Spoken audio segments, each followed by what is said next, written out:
Well, our very next guest stars on Broadway in the multi-generational drama Leopoldstadt, which follows a Jewish family in Austria from 1899 to 1955. Here's a look. Assimilation means to carry on being a Jew without insult.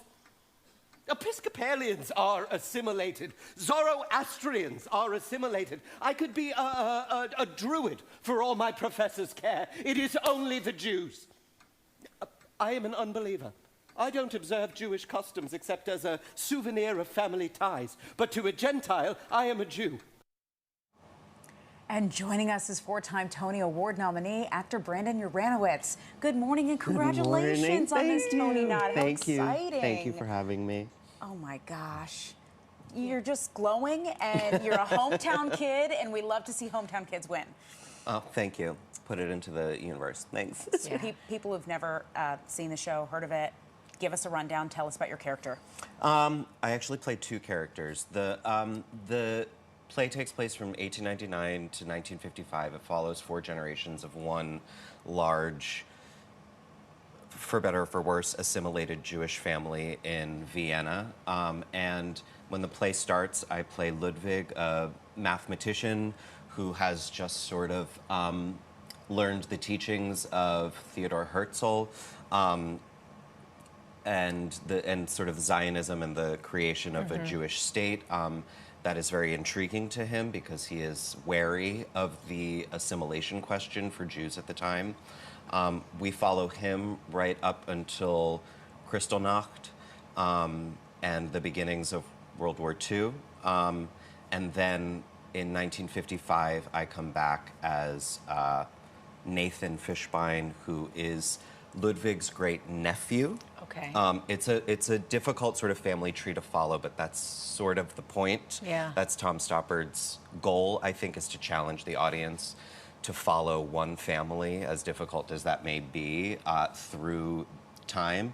And then I come back as Nathan Fishbein, who is also a mathematician, but he is a survivor of Auschwitz and, you know, the tragedies of the time. There are so many important themes that weave their way through this performance that are very timely right now. Yeah.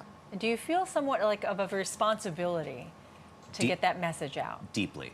Yeah. Deeply. I mean, you know, I think when COVID hit and our industry shut down for the better part of 2 years, a lot of us were really pressed to feel a sense of purpose or meaning as actors when we were sort of sidelined. And this play, unfortunately, the prescient themes of it imbue it with this urgency. And it, as painful and difficult as it is, that sense of purpose has been sort of reinvigorated with this play for me. And I feel a deep, deep responsibility, not only for me personally and like my own family's history and my own family story, but because the themes are so relevant right now with this rise in anti-Semitism. So. I know that your family went to see the play, so what did they think?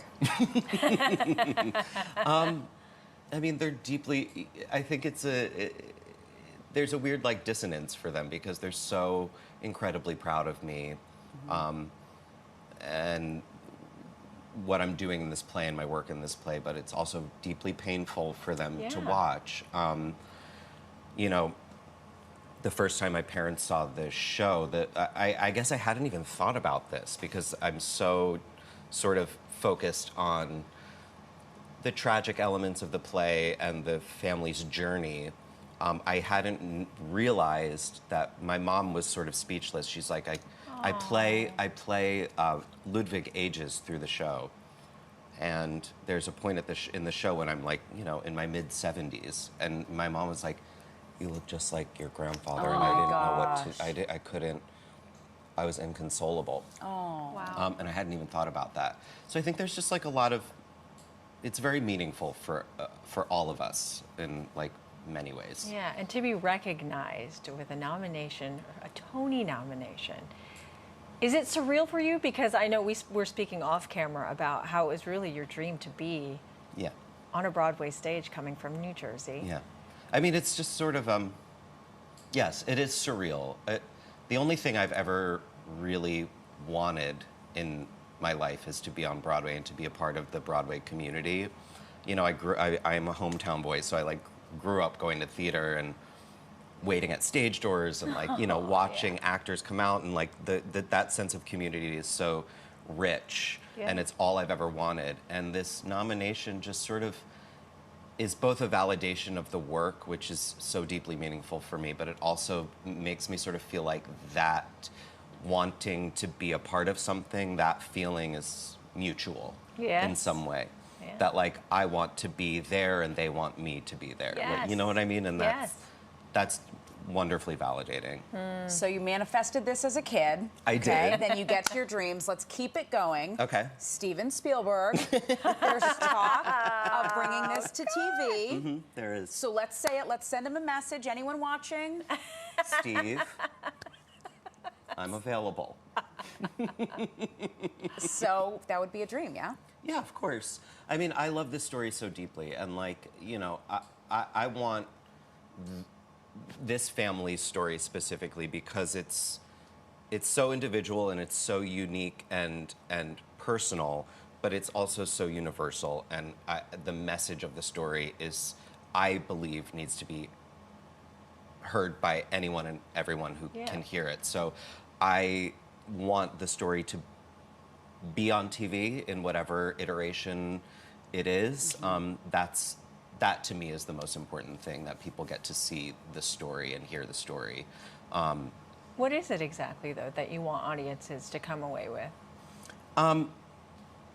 I think the most important thing is that like they're called to action. I mean, this play feels like a clarion call to, and you know, I think for me the thing that drew me to the play more than anything was the themes of, whether you want to call it assimilation or integration for the Jews, and whether or not that's a worthy endeavor, or whether that's like a red herring in some way, you know, as a means for us to like let our guard down so that we, you know, we end up in really tragic situations. And I hope that people watch this story and understand that the Jewish identity question is nuanced and complicated, and that, you know, we need to pay attention to those small details, and that those, you know,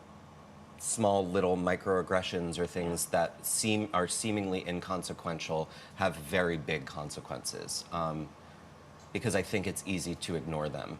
And the thing that this play does so brilliantly is, in just over 2 hours, we go through over 55 years. Wow. So you can see how point A leads to point B, leads to point C in a very succinct way.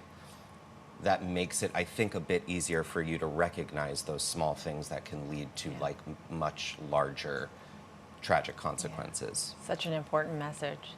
So make sure you go out and check it out, Leopoldstadt. And thank you so much for being with us this morning. Thank you for having me. I really so appreciate great chatting with you. You too. Thank you. Brandon Uranowitz, wishing the best of luck. And Thank also, you. when you come back with Steven Spielberg, okay? Oh, yeah, I will. There's a spot right here. Steve. Right there. Steve. All right, Leopoldstadt is currently playing at Broadway's Longacre Theater.